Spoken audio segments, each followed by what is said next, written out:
Today we embark on a journey through a concept that defines our existence, yet remains the single greatest mystery in the history of science. It is a word you have heard 1,000 times, a word that sits at the center of every science fiction epic and every physics textbook. Spacetime. We talk about it as if we understand it. We speak of the fabric of the universe. We describe it as being curved by the weight of stars, or rippled by the collision of black holes. We act as if space-time is the stage upon which the play of the universe is performed. But here is the unsettling truth. If you ask a physicist what space-time is actually made of, the room goes silent. We are like sailors who have spent centuries mapping the currents of the ocean, calculating the height of the waves, and predicting the path of the storms, without ever realizing that the water itself is a mystery. We know how space-time behaves. We can calculate its effects with a precision that borders on the miraculous. Your GPS, your smartphone, the very color of the gold on your finger, all of these are daily proofs that Einstein's equations are correct. Yet, when we push these equations to their limits, at the center of a black hole or the very first microsecond of the Big Bang, the math shatters. It gives us infinity as an answer. In the language of science, infinity is not a destination, it is a distress signal. It is a sign that our map of reality has reached a dead end. On AXIOX, we are going to strip away the jargon and the abstract mathematics. We are going to look at the invisible foundation of the world. We are going to follow the story of a patent clerk who realized time was a local stream rather than a universal river. We will explore how mass warps the geometry of the void, and why the most successful theory in history might actually be a beautiful illusion, covering a deeper, stranger truth. This is the biography of the stage itself. This is the story of space-time. To understand where we are going, we have to understand the world we left behind. For over 200 years, the universe belonged to Isaac Newton. Newton's universe was a comfortable, intuitive place. He believed in absolute space, a fixed, unmoving container in which all matter resided. And he believed in absolute time. In Newton's mind, there was a great, invisible clock in the center of the cosmos. It ticked at the exact same rate for everyone, everywhere. Whether you were sitting in a chair on Earth or hurtling through the void at the speed of a comet, a second was a second. Time was the steady heartbeat of God. But in the late 19th century, this comfortable world began to crack. Scientists discovered light.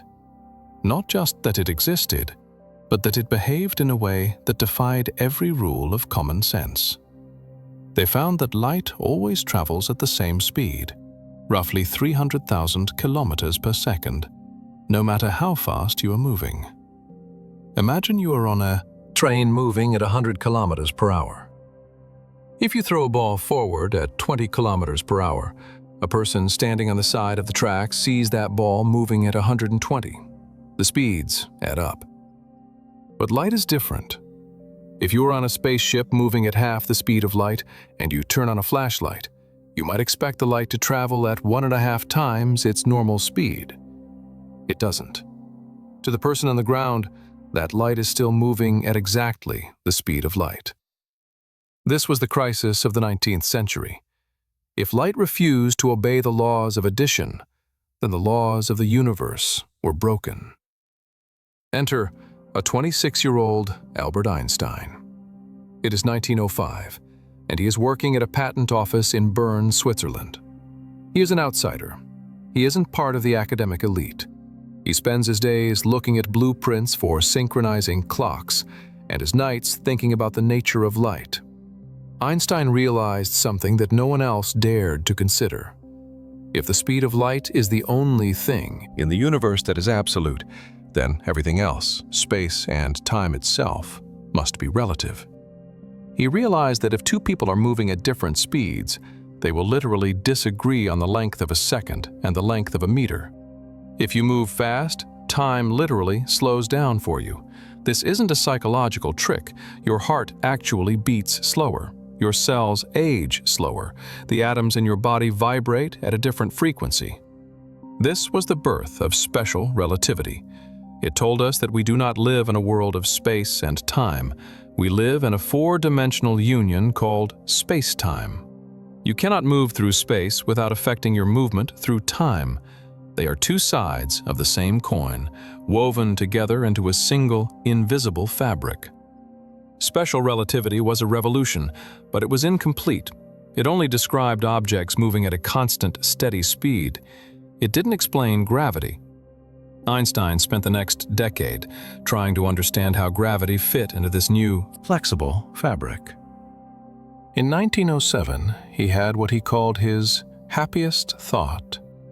He imagined a man falling from a roof.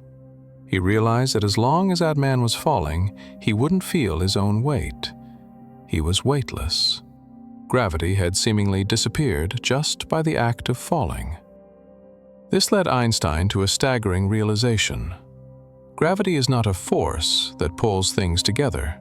Newton had been wrong for 3 centuries. Gravity is actually the result of the curvature of space-time. Think of a trampoline. If you place a bowling ball in the center, the fabric of the trampoline dips and warps. If you roll a marble across that fabric, it doesn't move in a straight line. It follows the curve created by the bowling ball. The sun is like that bowling ball. It is so massive that it warps the very geometry of the space around it. The Earth isn't being pulled by an invisible tether. It is simply following the straightest possible path through a space that is no longer flat. We call these paths geodesics. Einstein had to spend 8 years learning a complex branch of mathematics called non-Euclidean geometry just to describe this curvature. He struggled with equations that felt like they were fighting back. He made mistakes that set him back years. He grew thin, his hair turned gray, and he nearly collapsed from the effort. But in November 1915, he finally found the answer. He produced a set of equations that showed exactly how mass and energy tell spacetime how to curve, and how that curvature tells matter how to move. It was the birth of General Relativity. The world was no longer a stage. The stage itself was a character in the play. Space-time was a dynamic, breathing entity. It could stretch, it could compress, it could ripple, and it could even tear. It is easy to think of these ideas as abstract philosophy, things that only matter to people in lab coats or those studying the stars. But the truth is that your modern life is entirely dependent on the fact that Einstein was right. Let's talk about your phone. Every time you open a map app to find a restaurant or a gas station, you are communicating with a network of GPS satellites orbiting 20,000 kilometers above your head. These satellites are moving fast, about 14,000 kilometers per hour. According to special relativity, because they are moving so fast, time for them runs slower than it does for you on the ground. They lose about 7 microseconds every day. But there is a second effect. Because they are so far from the Earth, they are in a region of weaker gravity. According to general relativity, time runs faster in weaker gravity. This effect is even stronger. It makes their clocks run faster by about 45 microseconds a day. If you subtract the loss from the gain, the clocks on those satellites are running about 38 microseconds faster than the clock on your wrist every single day. That doesn't sound like much, but light travels 300 meters in a single microsecond. If the engineers didn't use Einstein's equations to fix the clocks on those satellites, your GPS would be off by 11 kilometers in a single day. Within a week, the system would be useless. But it isn't just GPS. It is the very color of the world. Why is gold yellow? Most metals, like silver or iron, reflect all visible light, giving them a gray or silvery appearance. But gold is a very heavy atom. Its electrons are forced to move so fast, about half the speed of light, that they gain relativistic mass. This shifts the way the atom absorbs light, filtering out the blue and leaving behind that iconic warm yellow glow. Without the warping of time and space within the atom itself, gold would look exactly like silver. We use space-time to navigate our world, to build our electronics, and even to define our jewelry. We are swimming in a relativistic ocean every day. We have mastered the use of the fabric. But we are still no closer to knowing what the fabric actually is. As soon as Einstein published his equations, they began to whisper about things he didn't want to hear. In 1916, a German physicist named Karl Schwarzschild was serving in the army during World War I. Between his duties on the front lines, he calculated a solution to Einstein's equations for a single, perfect sphere of mass. He discovered that if you crush matter into a small enough space, the curvature of space-time becomes infinite. For our Sun, if you could crush its entire mass down to a radius of just 3 kilometers, space-time would essentially break. It would become a bottomless pit from which not even light could escape. This is the Schwarzschild radius. This is the birth of the black hole. Einstein hated this idea. He thought it was a mathematical quirk, a sign that his theory had a flaw. He spent the rest of his life trying to prove that nature would never allow a black hole to exist. But nature didn't care what Einstein thought. In the decades following his death, we began to find them. We found quasars at the edges of the universe that were pouring out the energy of 1,000 galaxies from a region the size of our solar system. We found stars at the center of our own Milky Way, orbiting an invisible nothing at millions of miles per hour. Then, in 2019, the Event Horizon Telescope gave us the final proof. We saw it. A dark shadow in the center of a glowing ring of gas. We were looking at a hole in the universe, a place where space-time has curved so much that it has sealed itself off from our reality. But black holes brought a terrifying new mystery, the information paradox. Stephen Hawking realized that black holes aren't completely permanent. They slowly leak energy, a process we call Hawking radiation, and eventually they evaporate and disappear entirely. But what happens to the information of the things the black hole swallowed? If you throw a book into a black hole and the black hole disappears, where is the information? Quantum mechanics says information can never be destroyed. General Relativity says it can be locked away in a singularity. This conflict is the black hole war, and it is the sign that our understanding of space-time is currently incomplete. The greatest conflict in modern science is the war between the large and the small. General Relativity is the queen of the large. It describes stars, galaxies, and the curvature of the cosmos. It is smooth, predictable, and elegant. Quantum mechanics is the king of the small. It describes atoms, subatomic particles, and the forces that hold them together. It is chaotic, grainy, and based on probability. The problem is that these two theories refuse to talk to each other. When you try to use the math of quantum mechanics on the fabric of space-time, the result is quantum foam. At the smallest possible scale, the Planck length, the smooth fabric of Einstein's world should break down into a turbulent, bubbling sea of chaos. If space-time is like a piece of silk, Einstein looks at it from a distance and sees a smooth, continuous surface. But quantum mechanics says that if you get close enough, you will see the individual threads, you will see gaps. So, what are the threads made of? This is where the frontier of science lies. Some believe the universe is made of strings, tiny, vibrating filaments of energy in 11 dimensions. Others believe in loop quantum gravity, where space itself is made of discrete loops of geometry that cannot be divided any further. And then there is the most radical idea of all: emergence. This theory suggests that space and time are not fundamental at all. They are like temperature. You can't hold a piece of temperature. It is just a word we use to describe the collective motion of millions of tiny molecules. Perhaps space and time are just a collective illusion, a hologram created by the entanglement of quantum bits at a deeper level of reality. Perhaps we are living on the surface of a mystery we haven't even begun to name. We often speak of Einstein as a solitary genius, a man who thought in a vacuum. But the fabric of space-time was not woven by one pair of hands. It was built on the broken health, the lost friendships, and the literal lives of others. To understand space-time, we must understand the human cost of the discovery, the tragedy of Karl Schwarzschild.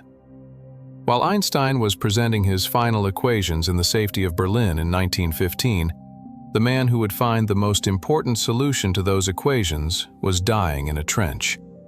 Karl Schwarzschild was a brilliant astronomer and a director of an observatory. But when World War I broke out, he volunteered for the German army. He was stationed on the Eastern Front, surrounded by the horrific sounds of artillery and the biting cold of the Russian winter. It was there, amidst the death and the mud, that Schwarzschild read Einstein's new theory. While others were struggling to survive the day, Schwarzschild was solving the curvature of the universe. He wrote a letter to Einstein saying, "As you see, the war treated me kindly enough, in spite of the heavy gunfire, to allow me to get away from it all and take this walk in the land of your ideas." Schwarzschild found the point where space-time breaks, the event horizon. But he would never see the impact of his work. He contracted a rare, painful autoimmune skin disease on the front lines. He was sent home, where he died just months later at the age of 42. The man who first described black holes died before the world even knew they were possible. The mathematical savior, Marcel Grossmann. Then there is Marcel Grossmann. Einstein was a genius of intuition, but he was often a disaster at mathematics. In his early years of developing general relativity, Einstein was stuck. He knew space was curved, but he didn't have the tools to describe it. Grossmann was Einstein's best friend from college. While Einstein was daydreaming, Grossmann was taking the meticulous notes that Einstein would later use to pass his exams. When Einstein reached a dead end in 1912, he pleaded with Grossmann, "You must help me, or I'll go crazy." Grossmann pointed him toward the work of Bernhard Riemann, a branch of math so obscure at the time that almost no one used it. Without Grossmann's intervention, Einstein might have spent his life in a mathematical maze, never finding the exit. Grossmann died of multiple sclerosis before Einstein won the Nobel Prize. His name often relegated to the footnotes of history. These are the ghosts in the machine of space-time. How do you measure a ghost? How do you photograph the invisible? After a century of theory, we reached a point where we had to build machines to prove that space-time was real. These machines are the most sensitive instruments ever created by human hands. The impossible precision of LIGO. In 2015, we heard the universe for the first time, the Laser Interferometer Gravitational Wave Observatory, or LIGO, is a miracle of silence. It consists of two massive L-shaped tunnels, each 4 kilometers long. A laser is split in two, sent down these tunnels, bounced off mirrors, and brought back together. Einstein predicted that when two massive objects, like black holes, collide, they send ripples through space-time. As these ripples pass through Earth, they literally stretch and squeeze the planet. But the stretch is tiny. To detect a gravitational wave, LIGO has to measure a change in distance smaller than 1,000th the width of a single proton. To give you a sense of how difficult this is, imagine measuring the distance from Earth to the nearest star with the precision of a human hair. LIGO is so sensitive that it can hear the waves of the ocean hitting the shore hundreds of miles away. It can feel a truck driving on a highway 10 miles from the site.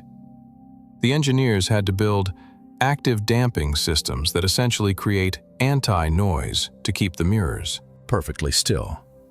When the first signal arrived, a tiny half-second chirp, it wasn't just a discovery. It was the moment the invisible became audible. We were no longer just looking at the universe. We were listening to the fabric itself wiggle. The Earth-sized camera, the Event Horizon Telescope. Then there is the photograph of the black hole. You cannot take a picture of a black hole with a normal telescope. They are too small and too far away. The black hole in the galaxy M87 is 55 million light-years away. Taking a picture of it from Earth is like trying to photograph an orange sitting on the surface of the moon. To do it, scientists created the Event Horizon Telescope. They didn't build one giant dish. Instead, they synchronized 8 different radio telescopes across the entire planet, from the South Pole to the volcanoes of Hawaii. By using the rotation of the Earth, they effectively turned our entire planet into one giant telescope lens. The data they collected was so massive it couldn't be sent over the internet. They had to fly hundreds of hard drives to a central location. When they finally combined the data, they didn't see a thing. They saw the shadow. They saw the light of 1 trillion stars being bent into a ring by the curvature of space-time. It was the ultimate X-ray of the universe's skeleton. We talk about space-time as a single word, but we experience the time part very differently from the space part. You can move left or right in space. You can move up or down. But in time, you are a prisoner. You move in only one direction, toward the future. Why? Einstein's equations don't actually care which way time flows. In the math, time can go backward just as easily as it goes forward. But the universe has a law that overrides the math of space-time. Entropy. Entropy is the measure of disorder. The universe began in a state of perfect, low-entropy order. Since the Big Bang, things have been moving toward disorder, breaking, cooling, and spreading out. Time flows toward the future because that is the direction in which things break. You can turn an egg into an omelet, but you can never turn an omelet back into an egg. This suggests a terrifying conclusion for the future of space-time. If the universe continues to expand, it will eventually reach a state of heat death. The stars will burn out. The black holes will evaporate. Space-time will become so stretched and so cold that no information can ever be exchanged again. Time won't stop, but nothing will ever happen again. Space-time will become a graveyard of infinite proportions. If space-time is a fabric, can we manipulate it? Can we cheat the speed of light? In 1994, a physicist named Miguel Alcubierre found a loophole in Einstein's math. He realized that while nothing within space can move faster than light, space itself can move at any speed it wants. The Alcubierre drive, or warp drive, is a theoretical way to move a bubble of space-time. You would contract the space in front of you and expand the space behind you. You wouldn't be moving in the traditional sense. The space itself would be carrying you like a surfboard on a wave. The problem? To do this, you would need negative energy, a substance that might not even exist in our universe. But the fact that the math allows it tells us that our mastery of space-time is still in its infancy. We are currently like early humans looking at a river. We can see it flow, we can feel its power, but we haven't yet learned how to build the boat. Closets, we have spent hours discussing the shape of space-time, but we must now discuss the substance of the void itself. To the human eye, the space between stars is nothing. It is a vacuum. It is an absence. But the most shocking discovery of the 20th century is that nothing is actually one of the most active and violent places in the universe. The ghostly energy of the vacuum. If you were to take a cubic meter of space in the darkest region between galaxies and remove every single atom, every photon of light, and every stray particle of dark matter, you might think you are left with zero energy. You would be wrong. Einstein originally included a fudge factor in his equations called the cosmological constant. He later called it his greatest blunder, but it turns out he was accidentally right. Space itself has an energy. This is vacuum energy, and it has a physical pressure. In the quantum world, the vacuum is not a quiet place. Due to the uncertainty principle, energy can be borrowed from the void for tiny fractions of a second. This results in quantum fluctuations.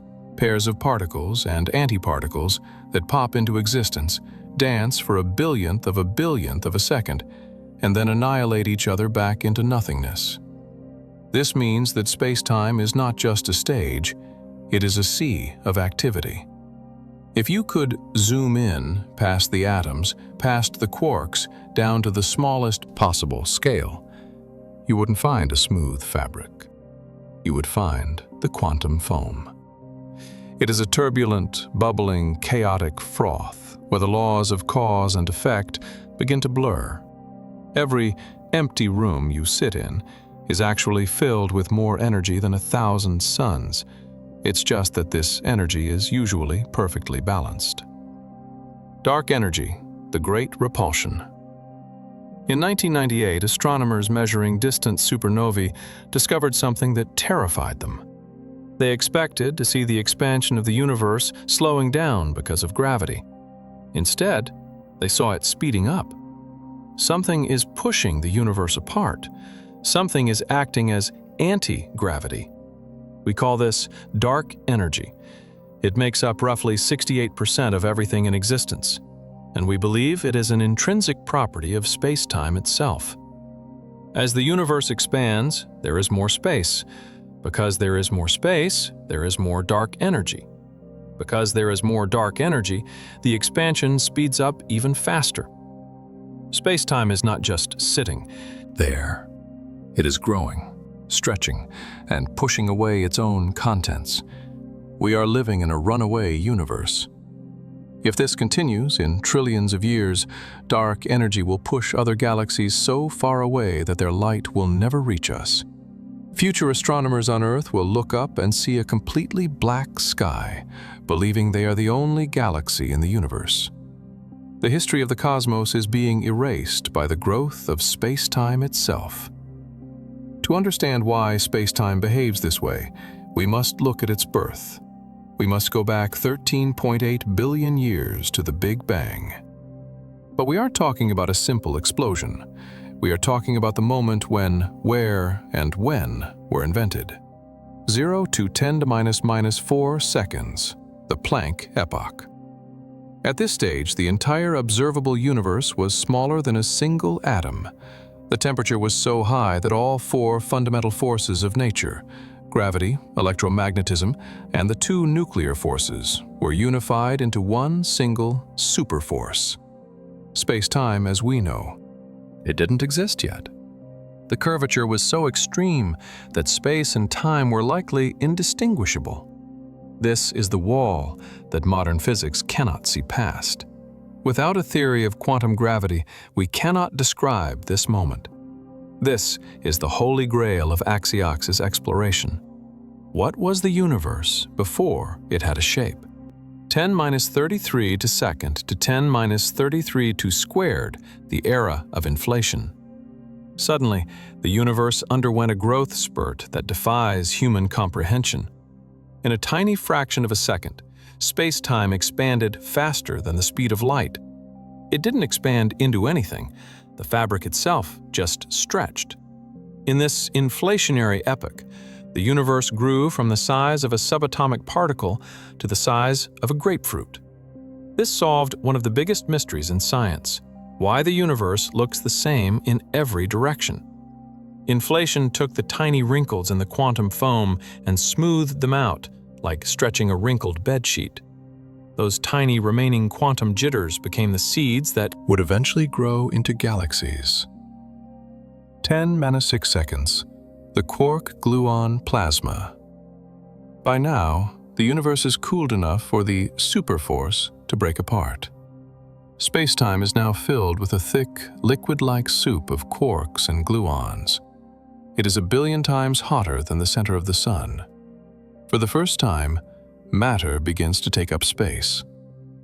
As space-time expanded and cooled, these quarks began to clump together to form protons and neutrons. This was the first stuff. But for every billion particles of matter created, 1 billion particles of antimatter were also created. They annihilated each other instantly. By some miracle of physics, there was a tiny symmetry breaking. For every billion annihilations, 1 extra particle of matter survived. That tiny leftover scrap of matter is everything we see today. You, the stars, the Earth, we are the ashes of a war between matter and antimatter that took place in the first microsecond of space-time. As we reach the limits of what we know, we must consider the most mind-bending possibility of all, that 3-dimensional space is an illusion. The ADS-CFT correspondence. In the 1990s, a physicist named Juan Maldacena proposed a mathematical bridge that changed everything.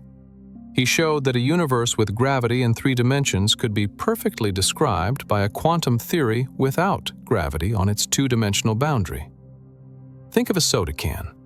The stuff inside the can is the 3D universe, but all the information about that stuff, its temperature, its weight, its color, is written on the label of the can.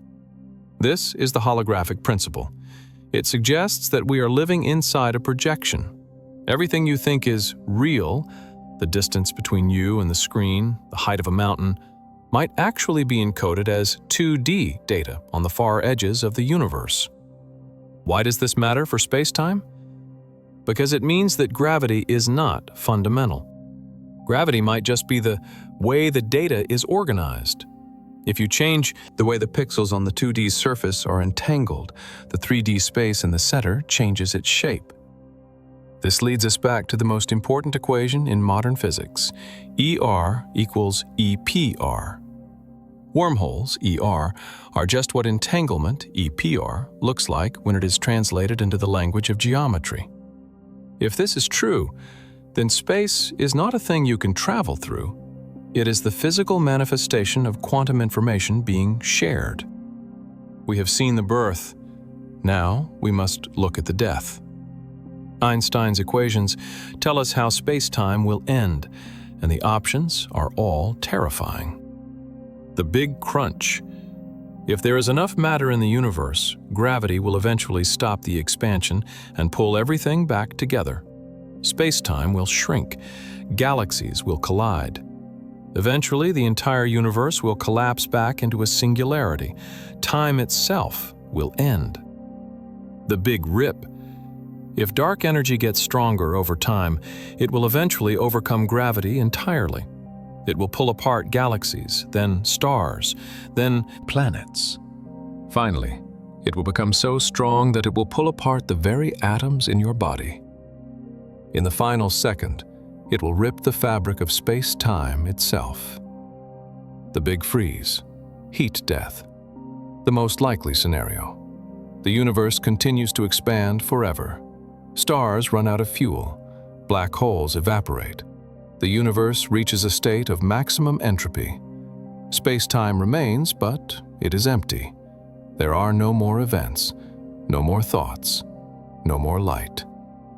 We have spent these 6 hours traveling from a patent office in Bern to the center of a black hole. We have seen how our world is shaped, bent, and stretched by a fabric we cannot touch. We know that space-time is real. We have seen its ripples. We have used its curvature to build our world. We have photographed its shadows. But we are still like travelers who have arrived at the edge of a map. Beyond this point, the ink runs dry. Solving the mystery of space-time will be the final achievement of human curiosity. It will tell us how the universe began. It will tell us how it will end. It might even tell us if we can one day bridge the vast distances between the stars by folding the fabric itself. We don't know the answer yet, but we are looking. And in science, the search is often more important than the destination. Thank you for joining us on this AXIOX ultimate exploration. Don't forget to like and subscribe to join us for our next deep dive into the unknown. Good night, and keep looking up.